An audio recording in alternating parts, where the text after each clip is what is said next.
Hey everybody, this is Gregory from Dapp University. So welcome back to this tutorial series where I'm showing you how to build a real-world crowd sale that can be deployed to the main Ethereum network in order to raise funds in an ICO. And this is the second video in this series. In the last video, I showed you how to build this basic ERC20 token called Dapp token with the OpenZeppelin Solidity library, this right here. So if you haven't seen that video already, be sure to check that out. And also be sure to subscribe to this channel to see the next videos in this series as they come out. This episode is presented by QuickNode, the fastest and easiest way to run your own Ethereum node. QuickNode lets you run a personal cloud-based Ethereum node in a flash without having to download any blockchain data or keep it in sync. Sign up at quicknode.io today to start running your own Ethereum node in no time. So in this video, what we're going to do is take this token and instead of using this standard token, we're actually going to turn this into a token that can be minted in this crowd sale and paused so that it can't be transferred during the crowd sale. So what that means is instead of just generating a token that has a fixed total supply, like 1 million or something like that, the total supply is actually going to be determined by the amount of tokens that are sold in the public sale. And the reason we want to pause the token is so that investors can't actually move the token. They can't transfer the token while the sale is still being conducted, because we don't want anyone to have tokens unless the funding goal has been successful. And there's several different ways that you can approach crowd sale strategies. This is just kind of one particular way that I'm going to show you in this tutorial series. And we'll get more into the strategy as we actually start building the crowd sale. But for today, what we're going to do is just change this token to be mintable and also pausable. And we're going to write some tests to make sure that our token behaves the way we want it to. So let's go ahead and do that. Let's actually create a test file. I'm going to go to my terminal, and I'm going to create a new file. Touch, we'll say test. And we'll say dapp token.test.js. All right. And we'll open this file here in the editor. And I'm going to make 2 columns. And I'll open dapp token here. Truffle allows us to write tests against our smart contracts by simulating client interactions with this smart contract in JavaScript. And Truffle comes with the Mocha testing framework, and we can use the Chai assertion library in order to write tests against the smart contract and create assertions and things like that. When we used OpenZeppelin Solidity as a resource for creating this smart contract, we can also look at the tests that come with OpenZeppelin against these existing smart contracts as inspiration for the tests that we'll write in this tutorial. OpenZeppelin's got a lot of good things figured out, and we can kind of pick up on some of their testing patterns in order to write some tests ourselves. We can go to the OpenZeppelin Solidity GitHub repository and actually look in the test directory, and we can look at some of the tests for the tokens. We'll go to ERC20, and let's just look at some tests for this detailed ERC20. We can see how they write tests, and we'll do something very similar in this tutorial, and I'll walk you through this step by step. Namely, what I want to look at is their use of Chai and how they use their matchers, and also their pattern for deploying this smart contract and just writing assertions against it using this async await pattern. So I'll just kind of reference this loosely, but I would like to point you in this direction to better inform how you'll write tests against your own smart contracts. All right, so let's go back to our editor. And the first thing I want to do is actually import this token. This will be the JavaScript representation. We'll say const dapp token. Oops. And we'll say artifacts require. And we'll say dapp token. All right. And now we will write a test for this by saying contract We'll say Dapp token. And we'll pass this a function. And this will be all the accounts that are available. All right. Now, the first thing we want to do is just test some basic things about this token, like the fact that it has the correct name that we expect it to have. And if you look at our migrations file, deploy crowd sale, we specified a name, a symbol, and decimals because this is a detailed ERC20 token that allows us to, pass these values into the contract. And that's what we'll just do in this test. We'll just check to see that it has the right name. So we can normally say, describe, and say, let's just say token attributes. And we'll say function. And we'll just close that. And we'll say it has the correct name. All right. And we'll say function. All right. Now, if you've seen some of my previous videos or maybe done this on yourself, I'm going to show you, a pretty common pattern that's been used, and then I'll show you a way that I actually like to do it, which will be a little different. So you see this kind of thing a lot, Dapp token dot deployed, and say then function instance. And we'll say, deployed token instance. And you could say instance name, then function in, and you could assert name. Say something like, assert equal, you can say in, Dapp token. All right, and we could run this.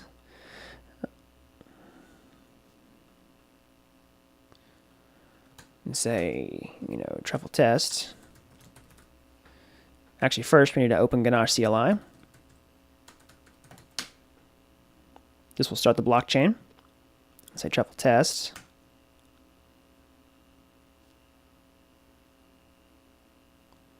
All right, and see that worked. But if you look at this, it's pretty verbose, and we have to, use this promise resolution strategy, twice. And this is kind of just bloated and a little bit ugly. So I'm going to show you a better way to do this. I'm going to kind of refactor this so that you don't have to do something like this in every example. And I'm going to show you how to use the async await pattern to turn this same code into what I think is a better way to do this. So if you're not familiar with the async await pattern in JavaScript, it's basically just handling the result of an asynchronous function call. And basically, if we wanted to get this name, we could just say await name instead of using this. So in order to do that, we have to declare this function asynchronous. All right. And we would say basically like, let's say const name equals await. I'm actually going to just take this out. Constant name equals await this.token name. All right. Now we also have to get a deployed instance of the token. So I'm going to do that instead of doing it inside this example. We're actually going to use before block. We'll say before each. And we'll also use an asynchronous function here. Async function. And we'll say this.token equals await. And instead of saying Dapp token dot deployed, instead of doing this, we're actually going to use dapptoken.new. All right. And what that allows us to do, I know I'm covering a lot of ground here pretty quickly, but I'll explain this in more detail. If you look at the travel contract JavaScript library, we can do a couple different things. I've been using deployed a lot, right? This creates a deployed instance of my contract that represents the address managed by, the artifact, like, this thing. It'll basically give you a deployed instance of this, everything that's stored in here. Or you can say, new. This will be deploy a new version of the contract to the network. And we can basically deploy a new instance every time, and this before each function. And we can actually pass it the arguments we want to pass it. And, we can say names Dapp token. And we can specify the symbols and the decimals, right? Like we did in our deployment script here. All right. And so now we have this.token equals await dapptoken.new. All right. And we're using this async function, and we're awaiting for this to happen. So basically, this will assign the value of this.token whenever this is finished, instead of having to pass it then and a callback function and then assigning it inside the callback function. We can just use the async await pattern and do this in one line. And also, we can do this here like this. Now I can say assert equal, name, and I can say Dapp token. All right, and I can run this. Let's try a trouble test. See if I did this correctly. I might have broken something. All right, nope, it works. Alrighty. Let's actually just comment this out. Make sure I'm doing the test right. All right, so it's failing. So I'm doing this right. All right, so the next thing we want to do is refactor this a little further. And I actually want to store some variables here. Let's say const name equals Dapp token. Oops. Because I want to reduce some duplication in this test. Let's say const symbol Dapp and const decimals 18. All right. And now I want to actually pass those in here. And the reason I'm doing this is to reduce duplication in the tests. And I can easily just reference that value here. All right. Let's try to do this.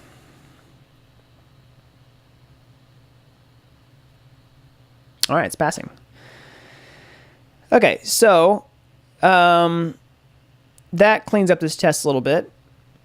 And the next thing I want to do is actually make this look nicer. And I'm going to show you how to do that. And this comes from a pattern I've picked up from the OpenZeppelin testing patterns, which is using chai and using chai should. And so instead of saying assert equal, what I can just say is name should equal name. Okay? And that reads a lot better, I think, than assert name equal. I like name should equal name. And also, just a reminder, I'm using these underscores here just as a convention because they're underscored in Solidity, and I'm just saying that they're basically the constructor arguments. And in order to use name should equal name, we have to import chai should, so we'll say require. Oops, require.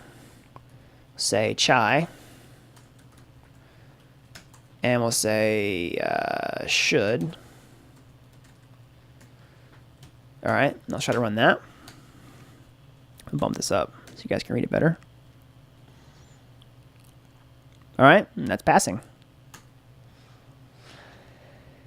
Now let's run a couple more tests to ensure that this has the right symbol and the right decimals. So I'll just copy this, paste it here. Has the correct symbol. It's just symbol All right. Let's run that test.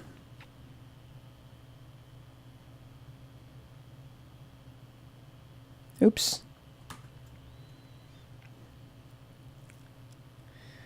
Let's see here. Haha, forgot to update this. All right, let's run that.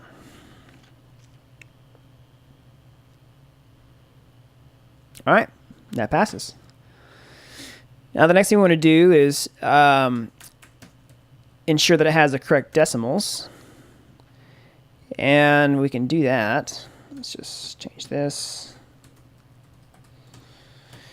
We can do that like this, but we need an extra step. We need to import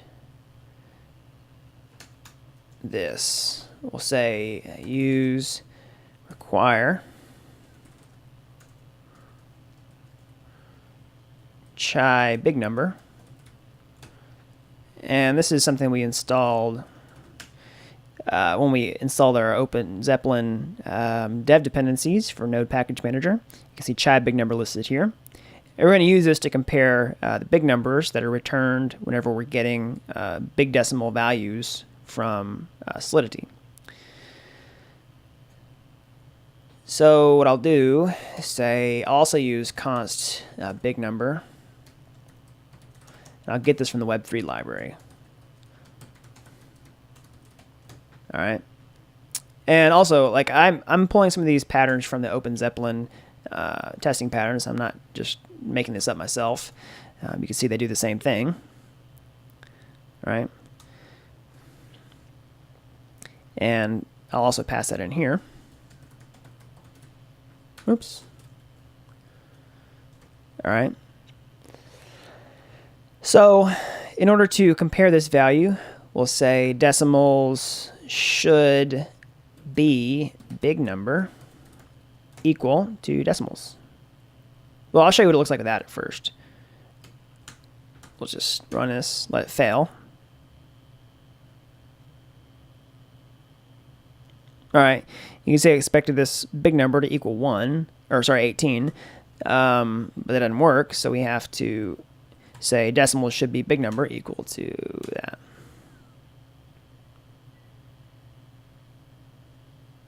All right, and it passes.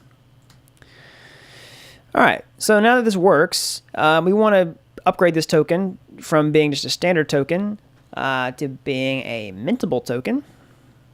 And we'll do that like this. We'll just say, instead of standard token, we'll use the same file path. We'll say mintable token. That's also available in our directory structure. Let's say, you can see that here, token, mintable token. And remember, I said we'll actually mint these tokens in the crowd sale. We'll go over that more in the crowd sale portion. And let's go ahead and upgrade this to be, first let's do mintable token. So instead of standard, we'll say mintable token. All right, we'll remove that. And we'll also say that this is going to be a pausable token. So we'll import that like this. And we'll do another comma and say pausable. And look, we can see pausable token here. It's also here in our ERC20 directory for Open Zeppelin. All right. So now what we want to do is just run this test to make sure that that passes. We can also say truffle compile, just to make sure that the contracts compile. All right, so contracts compiled, and we can say truffle test, just to make sure that our test still passed when we upgraded this token to have these new characteristics, and they pass. All right, so that's how you write tests against this ERC20 token to ensure some basic attributes. I'm not going to write tests against all the behavior for mintable token and pausable token because this already tested with the Open Zeppelin library. And we'll get to the details of how the mintable token and the pausable token works when we build a crowd sale starting in the next video. So be sure to subscribe to the channel for the next video in the series when it comes out. And until next time, thanks for watching Dapp University.